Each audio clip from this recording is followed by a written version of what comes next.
What's going on? This is Emmanuel and Chris from Team RPM. We're back with another episode of the RPM Vinyl Podcast. And since we're in the month of June, we want to celebrate Black History Month. And we want to start with one of the most influential genres in Black music history, and that's funk.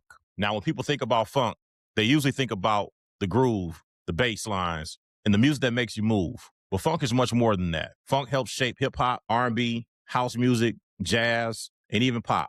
Some of the most sampled records ever made came directly from the funk era. Today, we're not trying to rank the greatest funk albums of all time. Instead, Chris and I are each going to highlight some of our favorite funk albums to talk about why they matter to us and hopefully put a few records on your radar that you may not be familiar with. Whether you're a lifelong funketeer, crate diggers like ourselves, vinyl collectors, or just someone who loves great music, this episode of the RPM Vinyl Podcast is for you. So, Chris, before we jump into the list, what does funk mean to you?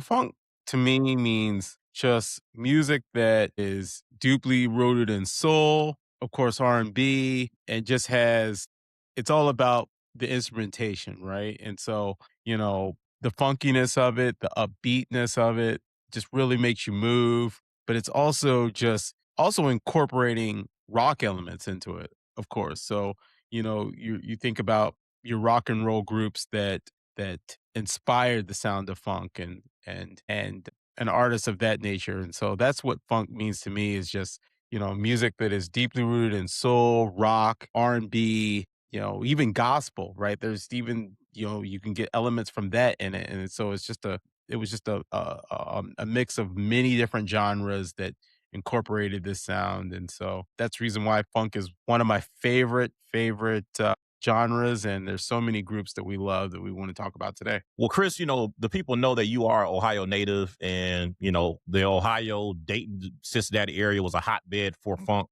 So I'm going to defer to you to kick off. Why don't you share with some of the listeners and followers some of your favorite funk albums ever recorded? Well, we talking about Ohio, so I lived in Ohio for the first 35 years of my life, and so living in Ohio, there were all these groups that came out of Ohio, and even specifically like the areas like Dayton and Cleveland, Cincinnati, and you look at groups like Ohio Players and the sound that they were bringing with soul and mixing rock and that was really the basis for funk and why they are a pioneer of that sound. Ecstasy is just an incredible album. Shout out to Junie Morrison, just one of the most incredible songwriter, arranger, musicians that there ever was. So shout out to Junie, Ohio Players. Yeah, love Joni, man. Rest in peace. Keeping it Ohio, what else can be said about this group? This group just really inspired so many different groups that came afterwards and popularized the vocoder, which was used in a lot of funk music, and you look about the evolution of West Coast hip hop and how important that instrument was in Zapp and Roger Troutman. So just such an incredible historic group. They had a historic sound. I mean, they did things that nobody else was doing in music at the time, and it's really sad about how Roger Troutman's life was cut short. Yeah, that was definitely devastating to hear that, the family dispute. Yeah. Yeah, definitely. And I mean, Uh, you see in music, and not to try to go too far off, but I'm glad you brought that up about family disputes in music, and you think about like how many times have we seen that in music where like Marvin Gaye is a perfect example. It's like families have these disputes, and a legend's life is cut short, right? yeah. And so, man, it's so sad. But moving along, if we're going to keep it Ohio, we talked about the city of Dayton, Ohio. And, as we just mentioned, Zapp, can't forget about Dayton, just an incredible group that really popularized the sound that was coming after the period of disco and, the modern soul, post disco, early 80s sound. Very funky, very soulful. They were really a great band that I consider very unsung. When we talk about funk groups, this is their second album, Cutie Pie. Really great album. If you could find it out there in the record shops, definitely pick this up. And you know what? we have to talk about this legend who's no longer with us, a legend that, this album has become very popular in the last few years. Diggers have always known about this album. It's been sampled, it's been played a lot. It's really a holy grail piece when you find it, but it's Don Blackman. And this album right here is just an incredible collection of great songwriting with a lot of funk, a lot of just soul. There's some jazz elements to it. And let's just say this is one of the greatest album covers of all time. It's just, I mean, you look at that. That's How can you blackety black. yeah. How do you look at this album if you Cowrie if you shells. didn't know? Yeah, Yeah. yeah. If you never even heard of Don Blackman and you see this record Yeah. and the I'm stack, checking out this album. you checking this album out, you like, I bet this shit's funky, and it is. Mhm. So, Don Blackman, he only put out 1 album, God rest his soul. Honorable mention is, the Blackman estate, was it a few years ago, unreleased this unreleased single that's got, Say You'll Be Mine and Your Love Makes Me Crazy, just unearthed recordings from his studio that never seen the light of day. So, you get a chance, you see this out in the record stores, pick this up. I think we don't wanna miss out on the contributions that he made with Weldon Irvin, Yep. Lenny White. Even though Lenny he only White. recorded one album as a leader, I Exactly. definitely want to make sure Don Blackman gets his love, man, for Definitely. the contributor that he was, man. Because Definitely. man, Yeah, that guy, yeah, if you look at him from a session musician, absolutely, he's his body of work is incredible. yeah. But a great ad on that one. You surprised me with that one. And then what else could be said when we talk about funk music? Most of our listeners and most crate diggers are definitely going to think first off about the meters. Okay, I see what you're doing. And you know what? One of the things that I love about the meters is I love how from an instrumentation part of it, the organ, the Hmm. way they could make that organ so funky in music and so just, you're getting like elements of you're getting that gospel soul, like, some of that southern soul aesthetic in the music. And that made it so funky. And it's also just the music that was coming from, like that New Orleans area. It just makes it so rich. Literally every single one of their albums are a staple in my collection, but I just wanted to highlight Rejuvenation, which is just a great album. Great call. And then, we talked about this on the last show and we talk about him all the time. I will talk about this artist probably at least every other episode just because he's my favorite artist of all time, because he was a musician that and a songwriter that he incorporated lots of different genres into his music, and he has, various influences. And when we talk about funk music, we can't forget his contribution, and that's Prince. The way that he, took, his inspiration from, let's say, Larry Graham, or he took his inspiration from James Brown. All of those artists, even Sly and the Family Stone. And he really incorporated that into his own sound and, bridging that with the 80s and, blending pop and blending rock. He's one of the funkiest cats that we ever, the funkiest cats that ever, came through in music. And so, Sign of the Times is such a great album because you really are getting Prince at his artistic peak, in my opinion. I feel like everything was coming together with his sound on Sign of the Times, and you could play this album from front to back. You got ballads on here. You got some pop songs. You got some very funky songs. I mean, the Ballad of Dorothy Parker is one of the greatest songs ever made. Adore as well. Adore is like, yeah, Man, yeah, the jam, right? man. That's probably my favorite Prince recording. Yep. Yep. Yep, for sure. And let's see what else we want to talk about. And last but not least, I think I definitely want to talk about this group. A lot of folks know this group as New Birth, and New Birth was a great soul group. It's got they made one of my favorite songs, which is God, is it I Can't Stand It? Yeah. But they had a funk outfit, and that funk outfit was the Nightlighters. And very funky band, and I play this album all the time. I always recommend it to folks that are not really hip to it, but it's the Nightlighters. And there's a song on here called Funky Vamp that is so it's got a lot of like a rock elements to it, and then the horns are just incredible. Just a very unsung group that a lot of people don't know about, but they've heard of their soul outfit, which is called the New Birth.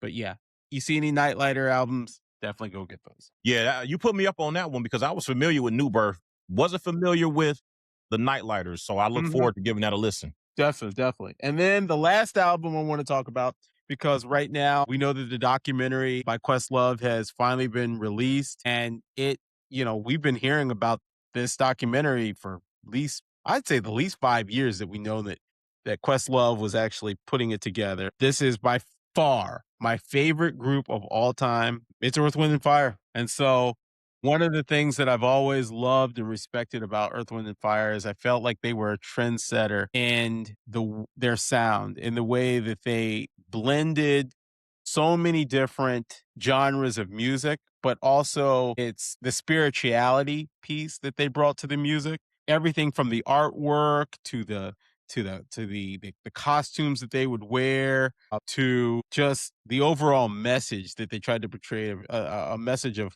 positivity, a message of, a higher calling, a message of inspiration, and of love, of course. And so, but all in, incorporating all of that, just still just keeping it funky, keeping it soulful. And I love every single one of their albums, but Devotion is just the song that really, really, really, really, like, that's the song that gets me going, man. That's a song that I can always like put on. It can always make me feel good, always make me feel at peace, and this, shout out to Maurice White, who is just one of the most incredible visionaries that we've ever seen in music.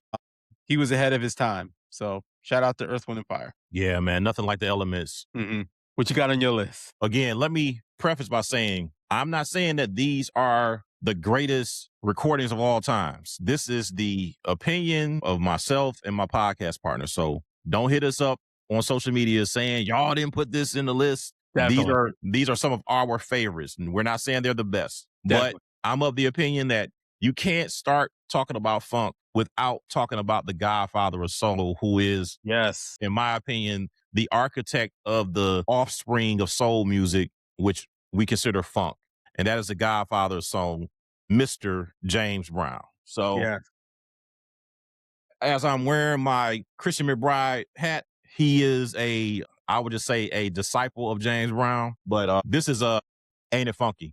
And Ain't It Funky is probably one of my favorite recordings from James Brown, and several other artists have recorded the tune, but Ain't It Funky is incredible. I believe Cold Sweat is also on this album, but Ain't It Funky, one of the earlier James Brown recordings.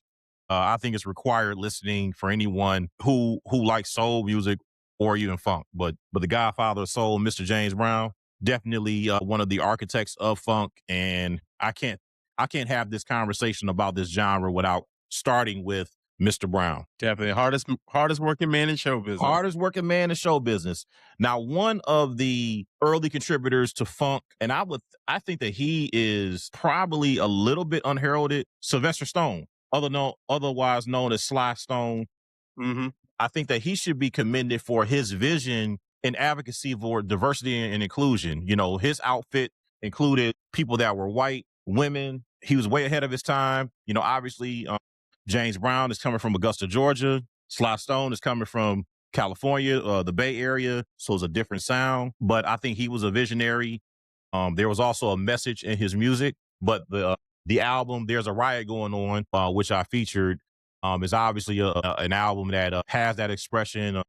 Everyday people's on there, love and hate's on there. It's a great album, and I believe Sly Stone was a visionary and someone who is probably somewhat underappreciated when we look at his contributions to funk music. I know that Sly has some challenges, as a number of the musicians during that period did, but I do believe that his contributions early on really set the tone for what funk ended up evolving to. I look at he and James Brown as two of the major architects of funk music. Now, this is a kind of a wild card. But you mentioned Earth, Wind, and Fire. You know my love for Brazilian music. What you may not have known was Earth, Wind, and Fire toured in Rio. They selected a band to open up for them. That band was Banda Black Rio. Banda Black Rio was one of the first funk outfits in Brazil. This album, Gaffieri Universal, is one of my favorite recordings from them.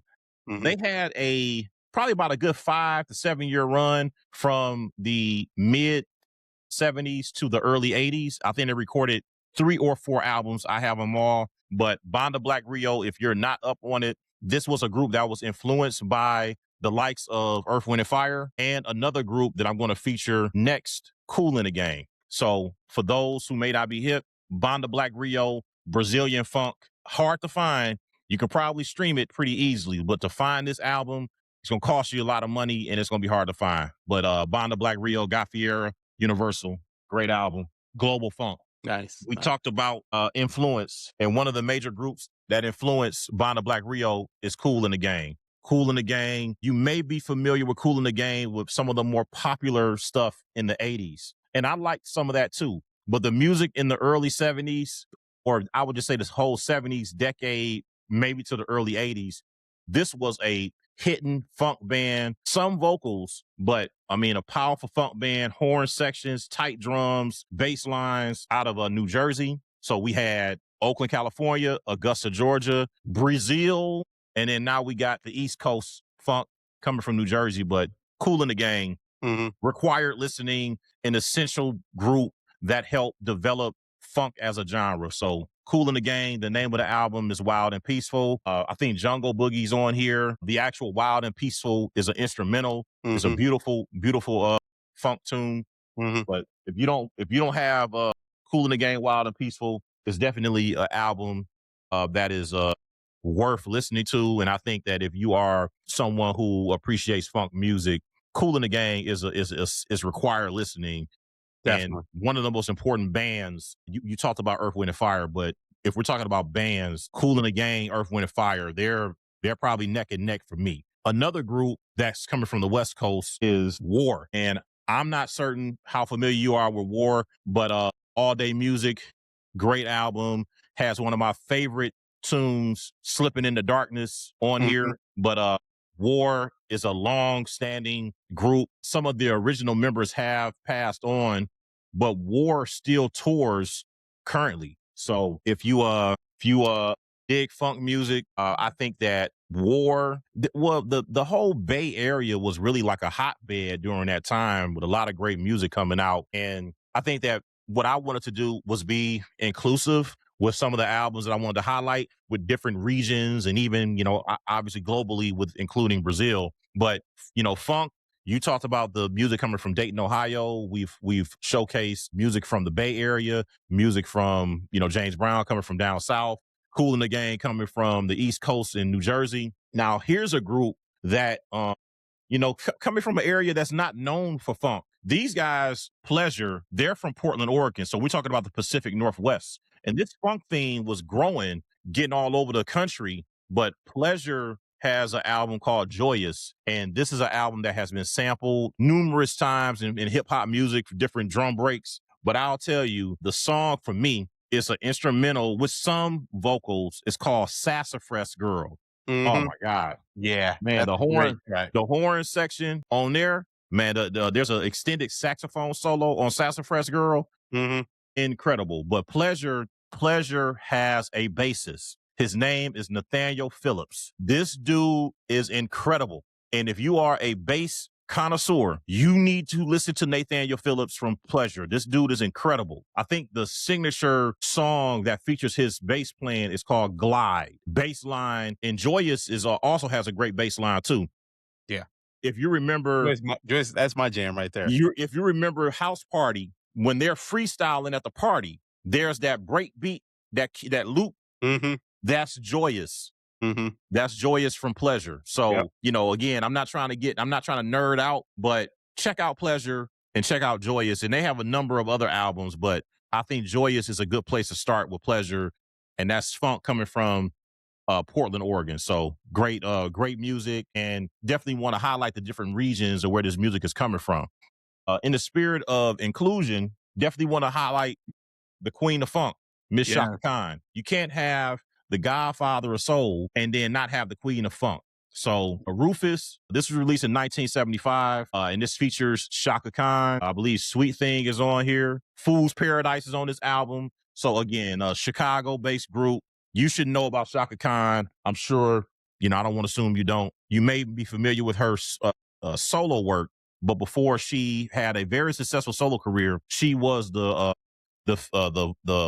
front person or woman for the funk band Rufus, and she was featured as the lead vocalist. So that album, self-titled album, Rufus featuring Shaka Khan, definitely one to have in your collection. Now you can't talk about funk and not talk about one of the greatest funk bands from the East Coast, and this is Cameo. Some Absolutely. people are familiar with Cameo's work that was probably more pop in the 80s, Hmm. but don't be fooled. Cameo was a hard hitting band in the 70s, and they have some great albums. So this is Cameosis. I think the tune that everybody knows is probably Shake Your Pants, but Cameo, definitely, if we're going to talk about funk, you have to include Cameo as one of the most, I would say, essential funk contributors from a band perspective from the 70s decade. So Cameo, the name of the album is Cameosis, and I would say it's required listening for Essential.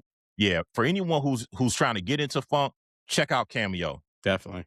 I wanted to highlight a few solo artists because I know that we talked about bands, but there are some architects that contributed to funk that were solo artists, and we can't talk about Prince and not talk about my man Rick James. Got to. If you've ever seen these animated stories about Rick James, Prince used to open up for Rick James and he used to give Rick hell. He used to give Rick a hard time because after following their performance, he had to really bring it. But this is one of his best albums, Street Songs. So many great songs on this album, but Rick gained some popularity later in life, obviously with the Chappelle show. But for those who maybe a little bit close to our age, he was not a meme. This guy was a serious musician who was an architect of a sound. And really, when Motown kind of had a downward trend, he really sold a lot of records for Motown and kind of resurrected the careers of the likes of Temptations, producing some of their music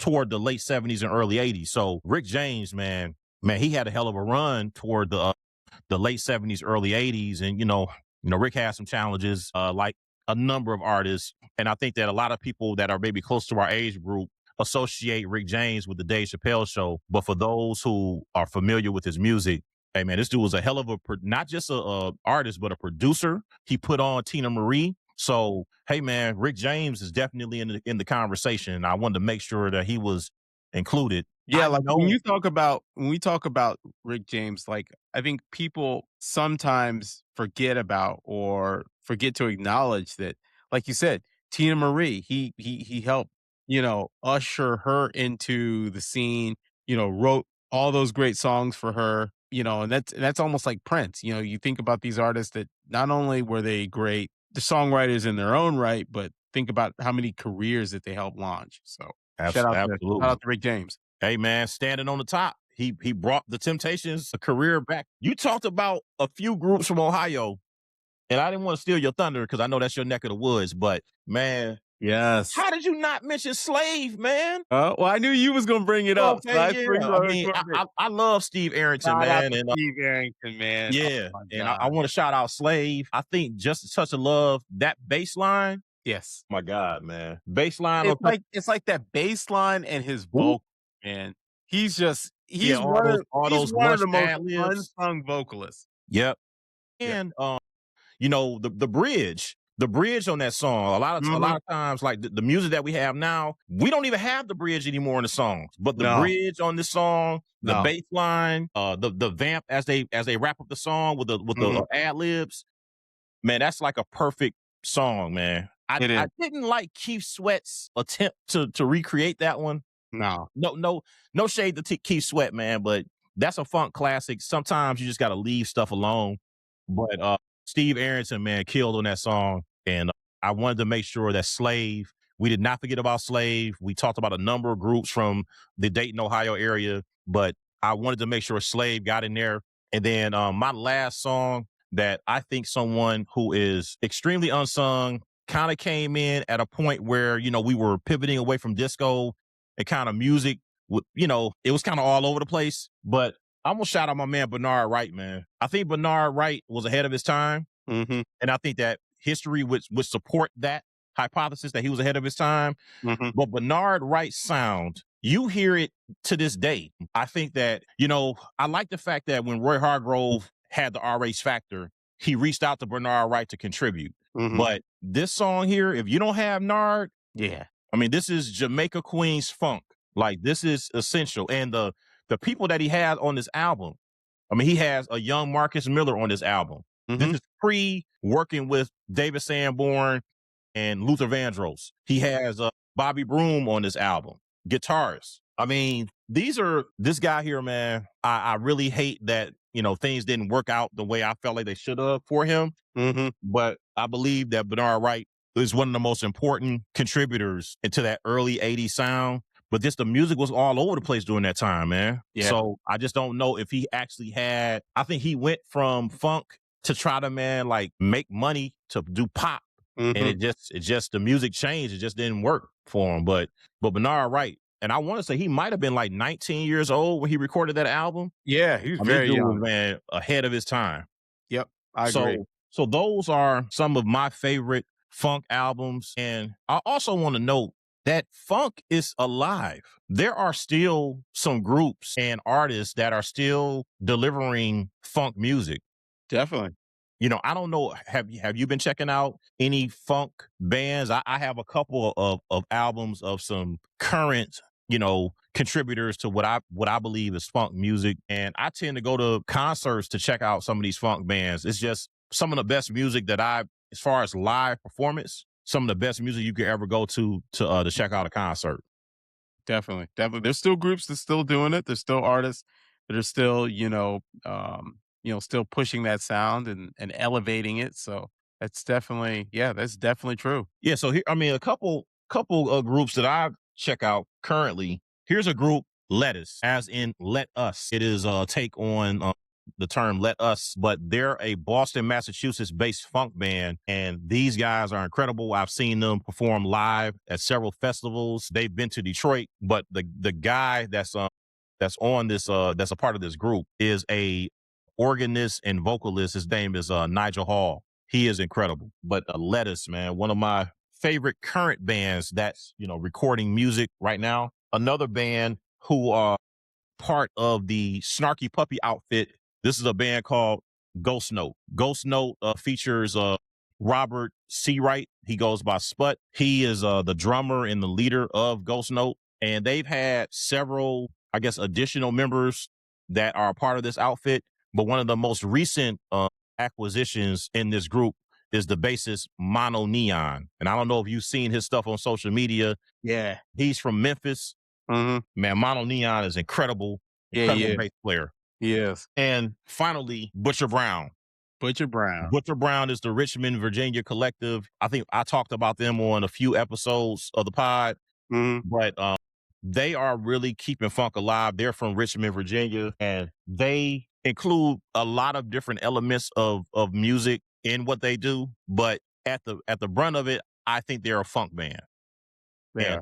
and they're producing for other artists. Some of the members are delving into solo projects. But again, one of the things that I want to look out for and have the followers look out for is their upcoming release that is celebrating the music of John Coltrane and Miles Davis, and it's called A Supreme Blue. That album is coming out next month, and I'm really interested on their take on two of the pillars of jazz music from a funk and even house perspective. But those are some of the current bands that are still celebrating and keeping the funk tradition alive. Yeah, definitely, definitely. Shout out to DJ Harrison, who's doing just incredible work out here. And I love Butcher Brown. Great band. Absolutely. Well, from a Black Music Month perspective, we want to tap in a few times to talk about different genres, but we wanted to start with funk. And our hope is that, you would take some of the information in the albums that we shared and check them out. Music is not something that we own. It's for everyone. And we share our experiences and our interpretation and knowledge so others can learn. I mean, Chris has so much music. I learn each time that we, have these episodes. And I'm sure there's some albums that I may have that he doesn't have. But ultimately, this platform, we want to also educate in addition to entertain. So, on behalf of the RPM Vinyl Podcast, this is Emmanuel and signing off for my podcast partner, Chris. Please check us out on the new website, which is rpmvinylpod.com. You can follow us on our social media at RPM Vinyl Pod. You can follow my podcast partner, Chris, at Ascension Music. And you can follow me at 1978 at the number 9, INETEEN 78. On behalf of the RPM Vinyl Podcast, peace out, and we'll tap in with more music and more updates during Black Music Month. Peace. Peace.